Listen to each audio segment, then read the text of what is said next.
بالکل ہم اسے تفصیل کے ساتھ بتائیں گے کہ قرآن نے سب سے بہتر طریقہ جو بتلایا ہے وہ کیا بتلایا ہے. آپ سورہ نساء پڑھیں گے تو آپ پڑھتے چلے جاؤ گے، آپ کو پورا طریقہ اس میں ملے گا.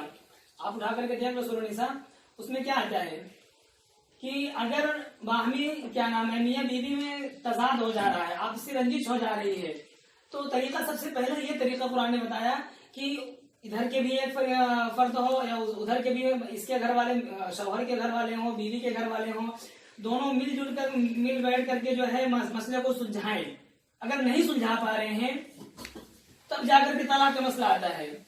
سب سے پہلے تو یہ ہوتا ہے کہ یہ بگاڑ جو پیدا ہوتا ہے سب سے پہلے اسے گھر میں رکھا جاتا ہے. جب یہ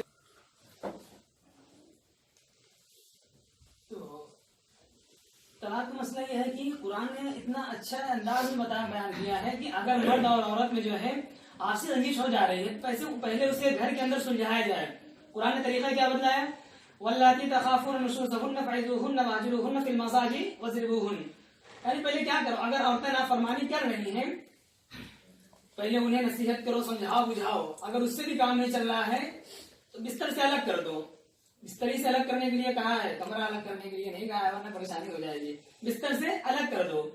تو کیونکہ ایک عورت کے لیے سب سے بڑی مصیبت کیا ہوتی ہے کہ اس کو اس کے شوہر سے الگ کر دیا جائے. ہاں اس کے بعد کیا کہا، اگر اب بھی نہیں مان رہی ہے وہ تو ہلکی ضرب لگاؤ انہیں. پھر اس کے بعد اگر اب بھی نافرمانی کر رہی ہیں تو اب آگے قرآن کہتا ہے فَإِنْ خِفْتُمْ شِقَاقَ بَيْنِهِمَا فَبَعْثُوا حَكَمًا مِنْ أَهْلِهِ وَحَكَمًا مِنْ أَهْلِهَا.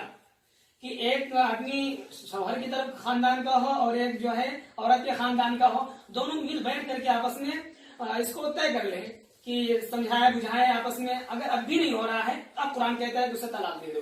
صرف ایک طلاق دینے کے لیے قرآن کہا ہے. اب پورا جو پیریڈ ہوتا ہے، عدت ہوتی ہے، وہ گزر جائے. ہاں اور اگر اس کے اندر جو ہے سمجھ میں آ جا رہا ہے تو رجوع کر لے پیریڈ گزرنے سے پہلے. اور اگر نہیں سمجھ میں آیا تو بس اسے چھوڑ دے وہیں پر. اور اگر رجوع کر لیا تو اب پھر اس کے لیے موقع ہو گیا کہ مطلب میاں بیوی آپس میں رہ سکتے ہیں، کسی نکاح کی ضرورت نہیں ہے. اب اگر پھر وہی معاملہ پیش آ گیا پھر یہی صورت اپنا ہے، پھر اس کے بعد دوسری طلاق دے. اگر یہی صورت پیش آ رہی ہے اس کے بعد پھر اگر مسئلہ حل نہیں ہو رہا ہے، پھر جدائی کا مسئلہ آ گیا تو اب جو ہے تیسری طلاق دے دے. اب اس کے بعد شوہر کو اجازت نہیں ہے کہ وہ اس کے ساتھ رہے، کیونکہ یہ طلاق کا مسئلہ اگر اسے بڑھاتے رہیں گے، قرآن نے سوچو کتنا بڑھیا قانون دیا ہے ہمیں کہ اگر اس کو پڑھاتے رہیں گے یہ تو آگ مچھلی کا کھیل ہو جائے گا. وہ طلاق دیتا رہے گا، رجوع کرتا رہے گا. اس لیے قرآن نے کیا کہا، روک لگا دی، بس 3 سے آگے آپ نہیں بڑھ سکتے ہو. تو اگر دیکھا جائے تو یہاں سے بھی ہم نکال سکتے ہیں 3 طلاق کو، جو اس طریقے کا ہنگامہ کیا جا رہا ہے. یہ آپ نے بہت اچھا سوال کیا. جو قرآن نے طریقہ بتایا، جو شریعت نے بتایا، اگر اس کو سامنے رکھ کر بل لایا جائے تو شاید کسی کو پریشانی نہ ہو. بالکل نہیں پریشانی ہوگی، کسی کو نہیں ہوگی. ہم بھی کہتے ہیں آپ لائیے. چلیے خیر، وہ میں آپ کے پاس آؤں گا بعد میں. آپ کچھ کہنا چاہتے ہیں؟ میں مولانا عبد الکریم صاحب سے پوچھنا چاہتا ہوں کہ اسلام میں طلاق کا اختیار صرف مردوں کو ہے، عورتوں کو کیوں نہیں؟ ہاں یہ بہت بڑا سوال ہے. مطلب اگر مرد عورت سے پریشان ہے تو طلاق طلاق طلاق کہہ کے چھوڑ دے گا، لیکن اگر عورت مرد سے پریشان ہے تو وہ کہاں جائے گی؟ جب تک وہ تو طلاق دے گا نہیں، وہ تو پریشان کرے گا اس کو، وہ کیسے نکلے گی اس کے نکاح سے؟ بہت اچھا سوال کیا ہے ماشاءاللہ. کہ شاید اسلام کو ویسے جہاں تک میرا خیال ہے بہت اسلامی اسکالر کہلاتے ہیں، بہت مطالعہ ہے ان کے اسلام پہ، لیکن یہ چوک کر رہے ہیں کہ صرف عورتوں کو مردوں کو حق دیا، عورتوں کو نہیں. خلا کیا چیز ہے بھائی؟ آپ تیاری کر کے نہیں آئے تھے؟ تفویض کسے کہتے ہیں؟ یہ بھی تو ہے اسلام میں تفویض کسے کہتے ہیں. اور یہ اصل میں طلاق کا مسئلہ نہیں، یہ نشانہ سب رہے کس پہ؟ یہ نشانہ مساوات پہ لے کے جا رہے ہیں. اسے آپ بہت باریکی سے یہ بات کر رہے ہیں. نشانہ اصل ان کا مساوات ہے. ہم کہتے ہیں چلو بھائی ٹھیک ہے آپ مساوات کی بات کر رہے ہو، اس طریقے سے مرد کو طلاق دینے کا حق ہے، ایسے عورت کو بھی ہونا چاہیے، بالکل صحیح ہے. لیکن قرآن کی آیت پڑھو گے آپ، الرجال قوامون علی النساء 5 پارے کی، تو وہیں سے آپ کو سمجھ میں آئے گا کہ طلاق کی مرد اور عورت جو باہم ملتے ہیں. قرآن نے پورا خاندانی نقشہ کھینچا ہے کہ کیسے مرد کو رہنا چاہیے اور کیا کیا ضروریات ہوتی ہیں. ہم کہتے ہیں بھائی چلو ٹھیک ہے، مرد کو وہاں پیوام کہا گیا ہے، ہاں قوام کہا گیا، اور ایسے ہی نان نفے کا مالک ہوتا ہے. تو چلو ٹھیک ہے، ہم ایک بات بتا مطلب ان کی بات کا جواب دے رہے ہیں، جس طریقے سے یہ مساوات پر جو ہے ایک طریقے سے چوٹ کر رہے ہیں کہ عورت کو بھی وہی حق ہونا چاہیے.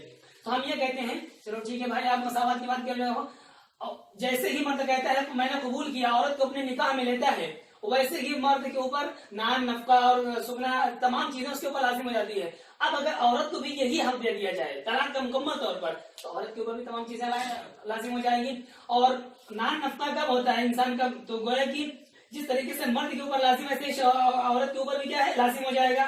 اور نان نفقہ کہاں سے ادا کرے گی, تو اس کے لیے کمانا پڑے گا, گویا کہ آپ اسے وہاں بھی بھیج رہے ہو. اور تیسری چیز یہ ہے کہ جب انسان شادی کرتا ہے, آپ کے معاشرے میں بھی, پورے معاشرے میں ہمارے دیکھ لو یہی ہے, چاہے مسلم معاشرہ, مسلم سماج یا ہندو سماج, ہر ایک یہاں ہوتا ہے بھائی شادی کیوں نہیں کر رہے ہو بچوں کی, کہتے ہیں اصل میں اس لیے نہیں کرنا ہے, ابھی کما نہیں رہا ہے, کھا نہیں رہا ہے.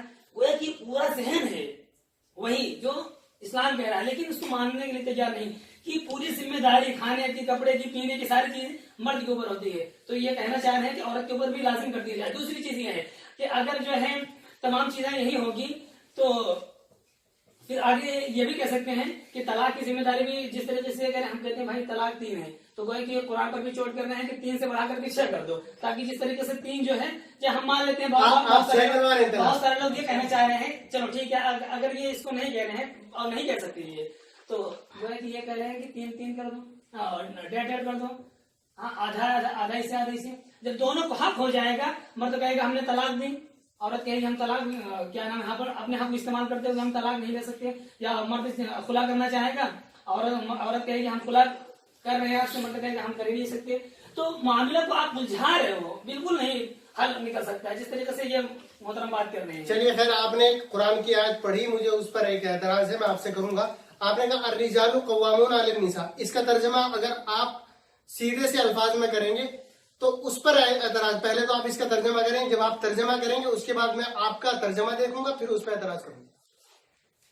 الرجال قوامون علی النساء, آپ ظاہر سی بات ہم ترجمہ جو بھی کریں گے, آپ اپنے ذہن میں جو ترجمہ لے کر کے بیٹھے ہو وہی اعتراض کرو گے, تو بہتر یہ کہ آپ اعتراض ہی کر دو. آپ ترجمہ کریے, میں اس کے بعد اعتراض کروں گا. آپ مجھے معلومات طلاق کے اوپر بحث ہو رہی ہے, نہ کہ جو ہے کسی اور چیز پر. نہیں بھائی, ایک منٹ رکیے آپ, ہم گھما نہیں رہے بحث کو, یہ بہت بڑا پوائنٹ ہے, اور یہ لوگوں کے ذہن میں سوال رہتا ہے کہ الرجال قوامون علی النساء کا مطلب لوگ نکالتے ہیں کہ اسلام نے مردوں کو عورتوں کے اوپر حاکم بنایا ہے.